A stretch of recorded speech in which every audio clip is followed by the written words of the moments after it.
네, 안녕하세요. 김영환입니다. 같이 말씀 묵상하겠습니다. 사각지대에 있는 사람들이 있는데요. 그 중에 목회자들 중에서도 개척교회 목회자들 사각지대에 있다고 생각합니다.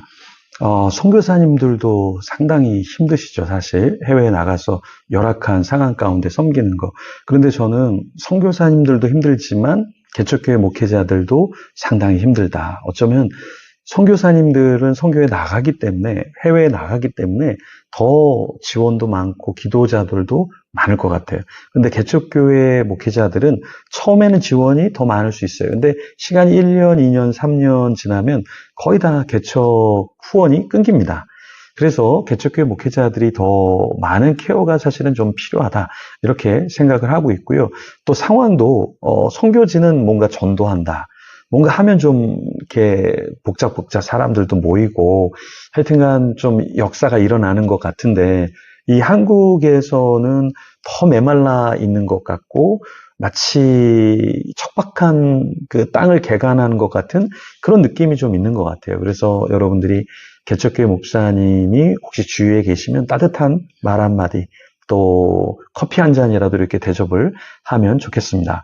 뭐 요즘 젊은이들도 힘들죠. 그죠? 네, 다 힘든 시대에 우리가 살아가는데 사각지대에 있는 젊은이, 사각지대에 있는 목회자, 사각지대에 있는 선교사님 두루두루 좀 여러분들이 품고 기도해 주시면 좋겠습니다. 민수기 35장은 어떤 내용이 있냐면 하나님이 이제 가나안 땅에 들어가서 정착하라고 하셨잖아요. 정착하는데 레위인에게 이 주어질 것에 대해서 말씀을 하세요. 땅을 하나님이 주시지 않았잖아요. 근데 하나님께서 허락하신 것이 있습니다. 무엇을 허락하셨을까요? 같이 성경 속으로 한번 들어가 보겠습니다. 민수기 35장 1절, 2절, 3절 같이 한번 읽어보겠습니다. 여호와께서 여리고 맞은편 요단 강가 모압 평지에서 모세에게 말씀하여 이르시되 이스라엘 자손에게 명령하여 그들이 받은 기업에서 레위인에게 거주할 성읍들을 주게 하고 너희는 또 그 성읍들을 두르고 있는 초장을 레위인에게 주어서 성읍은 그들의 거처가 되게 하고 초장은 그들의 재산인 가축과 짐승들을 둘 곳이 되게 할 것이라. 자, 하나님께서 모세에게 명령하셨습니다. 이스라엘 자손이 차지할 땅에서 레위 사람들에게 성읍을 주도록 지시하셨습니다. 레위 사람들은 땅을 기업으로 받지 못했잖아요. 그런데 하나님이 아예 아무것도 안 주신 게 아니라 성읍들 그리고 성읍 주변에 목초지는 주셨습니다. 그러니까 하나님이 굶어 죽지는 않게 해 주신 것이죠. 그래서 요즘에 우리 목회자들 참 어렵게 살고 있죠. 정말 대학 나오고 대학원 나오고 유학도 갔다 온 사람도 있고 박사를 이렇게 학위를 소유한 사람도 있지만 사실 이렇게 페이를 보면 사례비를 보면 굉장히 낮죠. 그런데도 왜 우리가 이 길을 가야 될까요? 이게 하나님이 부르신 길이기 때문에 가는 것이죠. 그런데 또 하나님이 레위인들을 죽지 않게 성읍도 주시고 목초지도 주셨던 것처럼 우리가 좀 너무 목회자 혹은 선교사님에게 인색하지 않으면 좋겠다라는 겁니다. 자, 여기 4절에서 5절에 보면 성읍 중심으로 사방으로 1000규빗 정도의 목초지를 설정하게 하셨는데 1000규빗 어느 정도의 땅일까요? 약 450m에 해당되는 그러한 면적이다. 그러니까 그 목초지를 주신 거예요. 그러니까 조금만 주신 게 아니라 충분히 목초지를 주셨다. 성읍 바깥쪽에는 2000규빗이니까 900m 정도를 주신 거예요. 그러니까 굉장히 큰 목초지를 하나님이 주신 거죠. 그래서 레위인들도 가축과 이 재산을 소유할 수 있는 하나님의 공간을 주신 것이죠. 자, 6절에서 8절에 보면 레위 사람에게 총 48개의 성읍을 할당해 주십니다. 이것을 하나님 명령하셔요. 그래서 최소한 48개의 성읍은 레위인들이 좀 소유하면 좋겠다. 이렇게 하나님이 허락해 주신 것이죠. 자, 그 중에 6개의 성읍은 도피성으로 지정을 해 주십니다. 나머지 42성읍은 레위 사람들이 거주지로 사용하게 하시고요. 그러면 이 도피성이라는 것은 무엇일까요? 9절에서 34절에 보면 도피성이 나옵니다. 9절, 10절, 11절에 이런 말씀이 있어요. 여호와께서 또 모세에게 말씀하여 이르시되 이스라엘 자손에게 말하여 그들에게 이르라. 너희가 요단강을 건너 가나안 땅에 들어가거든 너희를 위하여 성읍을 도피성으로 정하여 부지 중에 살인한 자가 그리로 피하게 하라.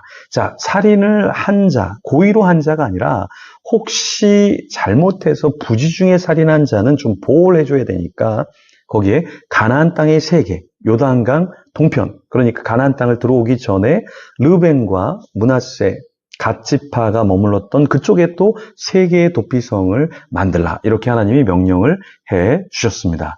근데 이 도피성은 이스라엘뿐만 아니라 사실 이방인과 거류민, 그러니까 나그네죠. 나그네도 거할 수 있게 하나님이 개방을 해 주셨다라는 거예요. 실수로 누군가 살인했다면 그것을 하나님이 고의적으로 한 게 아니기 때문에 조금 품어주면 좋겠다. 그래서 이렇게 허락해 주신 제도가 도피성이라는 거죠. 저도 이제 목회를 하면서, 신촌에서 목회를 하면서 선교사님들이 거할 수 있는 이 안식관, 선교관, 이것을 운영하고 있는데요.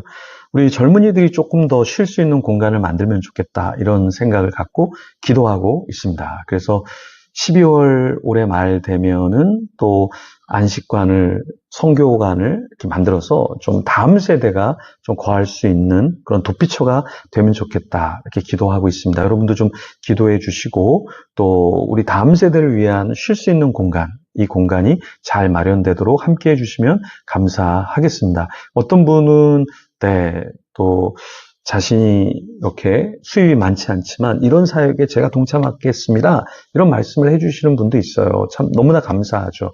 그러니까 사실 하나님의 나라는 돈이 많은 사람이 또 섬길 수 있는 거지만 돈이 없다고 해서 전혀 못 섬기는 것은 아닌 것 같습니다. 그래서 어쨌든 하나님도 도피성을 마련해서 유대인만 아니라 이방인과 거류민도 이렇게 쉴 수 있게 하셨던 것처럼, 우리가 이 시대에도 우리가 그러한 도피성을 만들어서 우리 성도들만 아니라 선교사님, 또 젊은이들, 또 지나가는 사람이 머무를 수 있는 그런 도피성, 아름다운 공간을 만들면 좋겠습니다.